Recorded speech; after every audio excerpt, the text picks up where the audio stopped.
Bismillahirrahmanirrahim. Assalamualaikum warahmatullahi wabarakatuh. Gimana kabar adik-adik sekalian?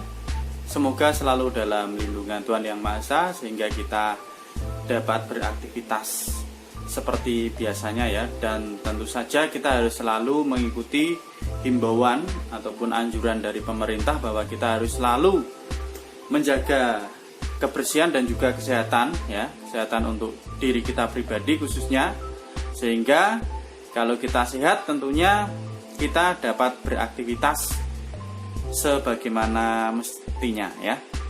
Pada kesempatan kali ini kita akan belajar materi tentang sudut ya. Materi ini adalah materi untuk siswa SD kelas 4 ya, itu di bab terakhir untuk pelajaran matematika ya. Jadi untuk kesempatan kali ini kita akan belajar mengenai apa itu sudut, kemudian bagaimana cara mengukur sudut, serta yang terakhir adalah jenis-jenis sudut. Untuk itu mari kita belajar bersama-sama ya, semoga bermanfaat. Oke. Dalam kegiatan sehari-hari kita tidak terlepas dari apa yang dinamakan dengan sudut. Misalnya pada saat kita naik tangga ya, naik tangga itu kira-kira lebih mudah mana ya, tangga yang dipasang lebih berdiri ya, misalnya bentuknya seperti ini dengan tangga yang lebih landai ya. Jadi kalau tangganya berdiri tentu kita akan lebih susah ya untuk naiknya. Nah, itu adalah contoh aplikasi atau penggunaan sudut. Jadi kita bisa menentukan supaya lebih mudah berarti sudutnya seberapa.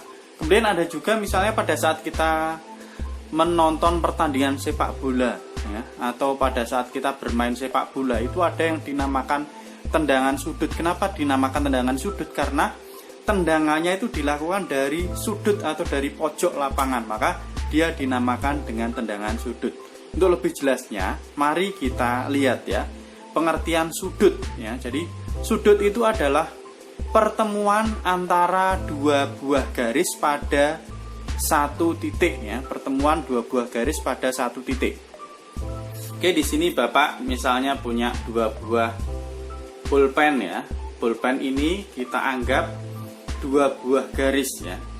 Jadi ini garis pertama, ini garis kedua. Lah, kalau kita pertemukan, nah ini akan membentuk sebuah sudut atau suatu sudut. Jadi pertemuan antara dua buah garis pada satu titik. Nah, misalnya dua buah garis ini tidak bertemu, apakah ini dinamakan sudut? Bukan, karena dia tidak bertemu pada suatu titik. Nah, demikian juga kalau ini menempel. Nah, jadi satu gini, apakah dinamakan sudut? Bukan ya, karena di sini tidak ada bertemunya, ada tetapi titiknya tidak jelas. Oke, coba kita lihat yang ada di buku materi.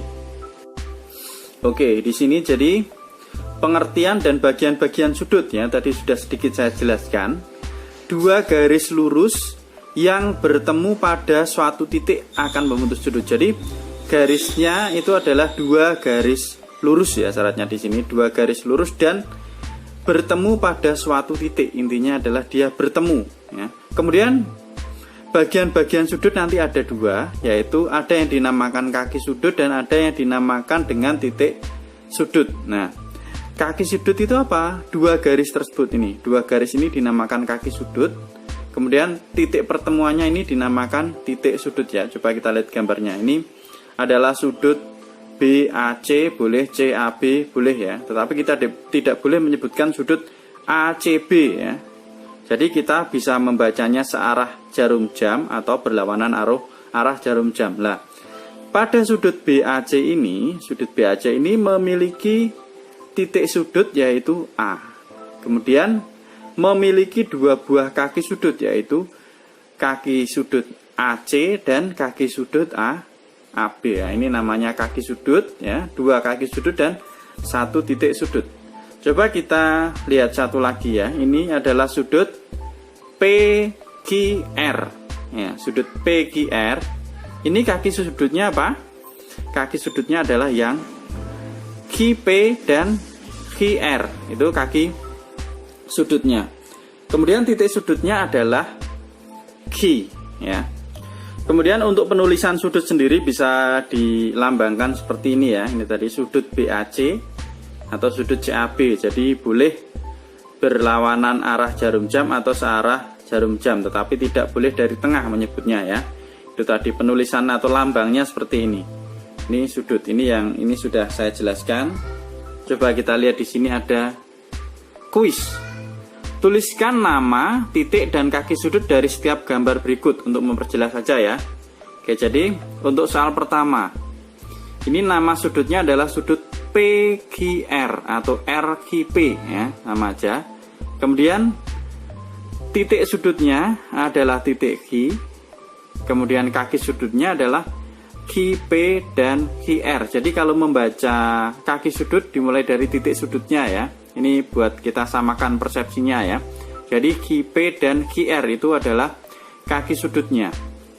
Kemudian ini contoh yang kedua atau kuis yang kedua. Ini nama sudutnya adalah XYZ ya. XYZ. Mungkin lebih enak kalau kita mulai dari yang awal ya abjadnya ya. XYZ gitu ya. Kali ini tadi juga PQR ya. Urut aja. Biar ndak bingung bolak-baliknya. Kita samakan aja. Jadi ini nama sudutnya adalah XYZ, kemudian titik sudutnya adalah Y, dan kaki sudutnya adalah, kalau kaki sudut mulai dari titik sudut ya, YX dan YZ ya. Ini adalah pengertian dari sudut. Kemudian bagaimana cara membaca, apa itukah cara membaca sudut, kemudian menentukan titik sudut dan kaki sudut ya. Semoga sudah bisa. Sekarang kita lanjutkan lagi bagaimana cara mengukur sudut. Oke, jadi ini saya sudah punya satu buah benda yang ada skalanya. Ini namanya adalah busur derajat ya. Ini merupakan alat untuk mengukur besarnya sudut ya, sebagai satuan baku ya, satuan baku ya. Ini bisa kita gunakan untuk mengukur sudut. Kemudian di sini ada yang dinamakan skala luar ya. Skala luar itu yang sini. Ini adalah skala luar. Ya, jadi di sini ada dua skala ya. Tergantung nanti dari gambar sudutnya seperti apa.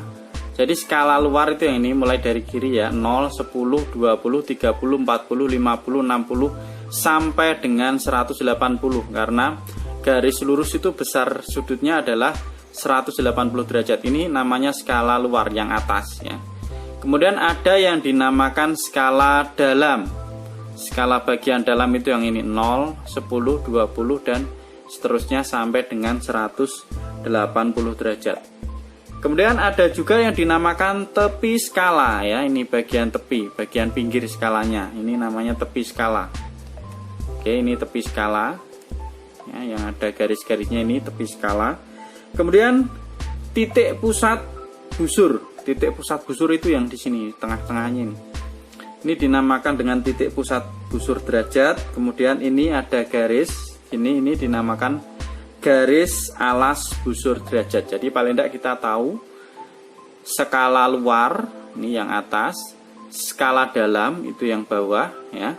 Ini penggunaannya nanti tergantung kita mengukurnya seperti apa. Nanti sekalian kita contohkan bagaimana cara mengukur sudut ya. Skala luar, skala dalam, kemudian ini titik pusat busur, kemudian ini garis alas.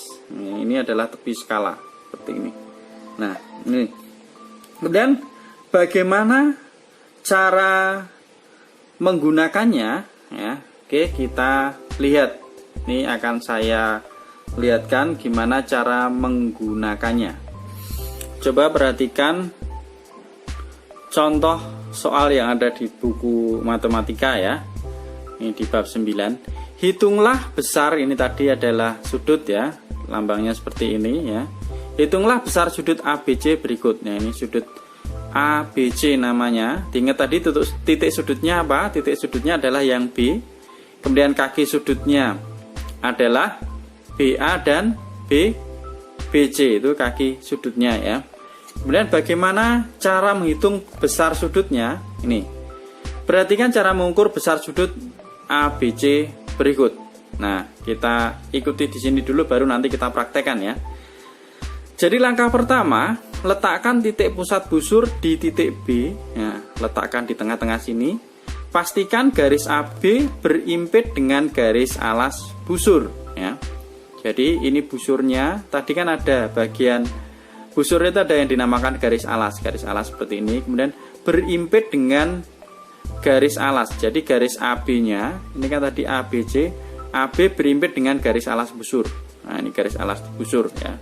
Itu langkah pertama. Kemudian langkah kedua, perhatikan angka pada busur derajat yang berimpit pada garis BC ya. Perhatikan angka yang berimpit pada garis BC itu di sini. Ya. Garis BC, kemudian angka yang berimpit angka berapa? Jadi perhatikan angka pada busur derajat yang berimpit pada garis BC. Ya, jadi besar sudut ABC adalah 120 derajat. Lah, ini kita gunakan skala yang luar ya, 120 derajat. Ini ya. Jadi kenapa kok tidak kita gunakan yang dalam? Kita lihat ini. Ini nanti sebenarnya penjelasannya di jenis-jenis sudut ya. Jadi ini dia melebihi sudut siku-siku ya besarnya ya. Sudut siku-siku itu besarnya adalah 90 derajat. Jadi tegak lurus itu 90 derajat. Maka tidak mungkin dia jawabannya adalah 60 derajat karena besar sudut yang diukur adalah yang sebelah sini. Maka yang kita gunakan adalah yang skala luar yaitu 120 derajat ya. Oke, untuk lebih jelasnya mungkin kita berikan satu contoh lagi ya. Nanti kita ukur sudutnya ada berapa derajat. Boleh kita perpanjang sebenarnya ya. Ini misalnya PQR ya. Ada sudut PQR ya. Yang kita ukur yang bagian dalam ya di sini. Kira-kira berapa derajat? Kita tentukan dulu titik sudutnya ya biar lebih paham sekalian. Jadi titik sudutnya itu adalah Q, kemudian kaki sudutnya itu adalah HP dan QR ya. Jadi titik sudutnya adalah Q, kaki sudutnya HP dan QR ya. Ini nama sudutnya, lupa ya. Ini adalah sudut PQR. Ini dinamakan sudut PQR. Nah, sekarang kita mau mengukur berapakah besar sudut PQR. Oke, jadi untuk menentukan besar sudut PQR tadi kita ikuti langkah-langkahnya. Jadi langkah pertama, letakkan titik pusat busur di titik Q ya. Ini titik pusat busur ini kita letakkan di titik Q ya. Kemudian setelah itu pastikan garis PQ berimpit dengan garis alas busur. Ini garis alasnya ini sudah berimpit ya. Titik pusat itu di titik Q, kemudian PQ berimpit dengan garis alas busur. Kemudian selanjutnya kita perhatikan angka pada busur derajat yang berimpit pada garis QR. Nah, ini kita lihat. Karena sudut yang kita ukur adalah ini, maka kita mulai dari nolnya adalah di sini ya.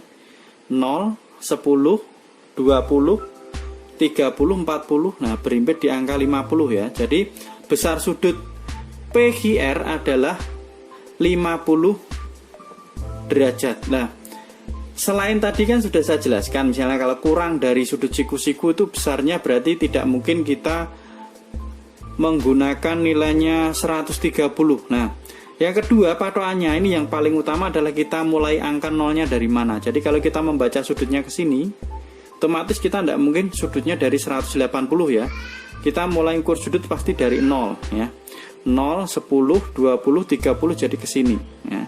Kalau ke sini kan tidak dari 0, maka kita mulai angka nolnya dari mana, kita ukur sudutnya mana. Nah, kecuali kalau kita mengukur sudutnya nolnya dari sini lah, berarti pengukuran sudutnya ke sini. Tapi karena ini angka nolnya adalah mulai dari sini dan kita mengukur sudutnya adalah ke arah sini ya, maka ini besarnya adalah 50 derajat bukan 130 derajat. Itu cara yang utama seperti itu. Jadi dilihat angka nolnya ya, mengukur sudutnya ke sini.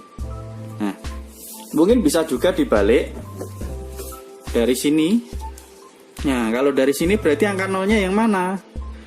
Nah, ini kita pakai sudut yang bagian, atau kita menggunakan skala dalam ya. Jadi skalanya tadi ada skala luar, skala dalam. Kenapa skala dalam? Karena angka nolnya mulai sini. Yang kita ukur adalah yang sini.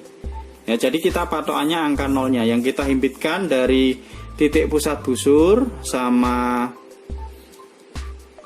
garis alas. Nah, titik pusat busur sama garis alas, angka nolnya yang mana? Kita ukur sudutnya yang mana? Nanti akan jadi patokan ya. Seperti itu ya. Jadi kalau belum jelas mungkin bisa dituliskan di kolom komentar ya, bagaimana caranya, atau mungkin kita kasih satu contoh lagi.